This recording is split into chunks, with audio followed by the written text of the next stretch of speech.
Hi, Craig. Lovely to talk to you at long last. Hello, how are you, Olivia? I'm good. I'm good. And thank you for being free to chat to us. I know that you are probably sunning yourself in lovely Los Angeles at the moment, whereas we're kind of, I'm not going to lie to you, it was raining a lot this week. What a surprise! It never rains in Ireland. This is us. See, the Oh, Americans don't wow. understand those numbers, but we do. It's glorious. Very jealous indeed. So it's only a couple of weeks away before, and it's so shocking that it's like July already. So it's like, are you excited for journeying back to Ireland? Because I know that you've been here before. Yeah, we I've been there sort of just privately in fun times, very painful fun times often. But we shot twice, I think three times actually, shot for rain there. So the main castle that was the French royal family's castle was in fact between Dublin and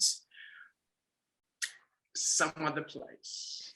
I don't know, in the country. It was Wicklow, was it? Yes, possibly. It's a town where they shot a film with Deborah Kerr and someone else 100 years ago. So they've got a statue of them in the square. I'm terrible at be a terrible tour guide, but it was a very beautiful castle, and we got to stay in the castle. So we would wake up in the morning in this beautiful room with beautiful castle-y things, wander downstairs, have breakfast, and then put on costumes, wander out into the garden, do some acting, wander back and have lunch at the castle. So it was a very nice way to spend time in Ireland. Definitely. And like, what a lovely way to do it, especially in like such a lovely surroundings of an actual real life Irish castle, because that seems to be The like the real life dream for a lot of castle. people. Well, it's the dream, but there's also a lot of, throughout Ireland, Scotland, England, there are a lot of castles that are pretty crappy too, that you go, oh, it's going to be a lovely, ye old stately house, and you get there and it's just terrible. This was actually the glorious, revamped, beautiful thing. So we were very lucky. Fantastic. And there's actually like a lot of Irish people who have been to both Ireland, and you're native of New Zealand. They do say that they see a lot of similarities, very green and, Very rain green. and things like that. So I'd say like the sense of humor is very good. similar too. I think so. We've got that sort of dirty, don't take yourself too seriously. And also the wonderful thing which Americans still don't get, I think I've convinced my friends here, but when we are cruel to you, we're saying we love you. When we're mercilessly cutting you down, that means we're just giving you a hug and saying we adore you. So I do love that with an Irish person, speaking broad generally here, but it feels like within 2 minutes you've told each other the deepest, darkest secrets, and everything's good. You move on from that. So Pretty much. I used to always say that Irish people would be great drag queens, because the reading challenge, especially as the way they do it on Drag Race, because that's just how we communicate in general. So of course, like, throwing shade is just showing affection. It's showing affection. Do you know, I have never seen a Drag Race episode in my entire life. I know, I'm terrible. I'm sorry, but this is being very LA right now. But I am going this weekend to a party with one of the creators of Drag Race up in Palm Springs. So I have to quickly watch a couple of episodes just so I cannot be a total idiot. I would say if you watch season 6, because that has Bianca Del Rio in it, and she was by far like the best. She actually lives in Palm Springs as well, so that would go down well. If I meet her, I would say that you love her as much as I love her. That is an excellent sentence. You've been doing conventions actually on and off for quite a few years now. So what is it about getting to meet the fans in this setting that you love so much? The very first one I did it's 20 years ago now, I think. So Lord of the Rings had not even come out in the cinemas, but Dirk in Germany, who decided to create this thing called RingCon, which is morphed into HobbitCon and MagicCon and various things, but still goes. And it was my first experience of it. My friend Mark Ferguson and I had, the movies went out. We were only in it a little bit, and we were terrified. So we arrived thinking we were going to be torn to pieces, and instead met all of these wonderful, crazy, eccentric, extreme, fabulous human beings who just loved the same things we loved the make-believe, the fantasy, the escapism, the dressing up, the silliness, the camaraderie, the friendships that you you create within, in the same way I think fandom creates intimate friendships, in the same way, you know, going and working on set of something creates. You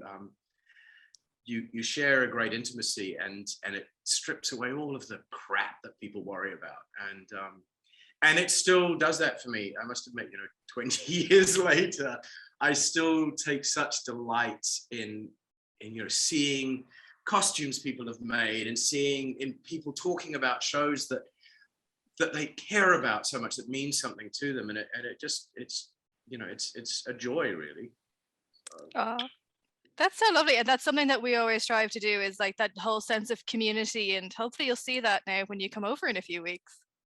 Well, I fully expect that, because it's, you know, there's so much shouting at each other on the interweb, and polarizing, and you know, I live in America, so we see that all the time, but it's everywhere in the world, and it's part of how so many people socialize now. And, you know, and it's different to throwing shade. Throwing shade is a kind of loving aspect, but when it's just straight out like, it breaks my heart. And I do love that you just don't see that at conventions. You see people taking care of each other, and often there's people there who really don't cope with the outside world. Just you know, it's a brutal, horrible place, and you will see people just taking care of each other. And it's a really lovely sort of like, oh, it's quite nice. That's so lovely, because like my next question was going to be, is like, if you had to like do a pitch to say like why people should come and see you at Comic-Con, what would it be? But I'm nearly sort of thinking that might have been it. Well, I also think, you know, one of the things that makes, you know, there's been sort of early on, few friends in television were saying, you should make a documentary on this. You should, you know, it's all, you know, wacky people and craziness. And both Mark and I, who, you know, are up for anything, we talked about it, and we went, no, because what, you know, Galaxy Quest sort of did it, but it also, it saved itself. There are often people talk about these things who don't know them, and they think it's a joke. They think it's, you know, haha, we can laugh at that crazy people. And I always say it is a room full of crazy people, but what is wonderful is it's that great creative crazy. And I feel comfortable doing these things because it's not really about us turning up. It's not the actors so much. We are the excuse for people to get together and hang out and share their craziness. So I always feel a bit like, you know, a representative of something, rather than, you know, if yeah, it's amazing for an actor to say, but it's not about me. It's really not. So I say come, because you'll have an amazing time. And if you've never done it, come and you will discover that the geek within you needs to roar. And if you've already embraced the geek, come and roar even louder this year.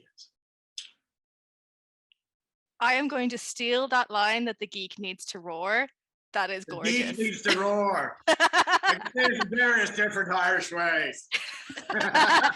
Oh, well, Joe, I'll get it translated into Irish for you, so then during the panel you can say it. The geek needs to roar. Or you can't, the geek needs to roar. Southern, northern, next.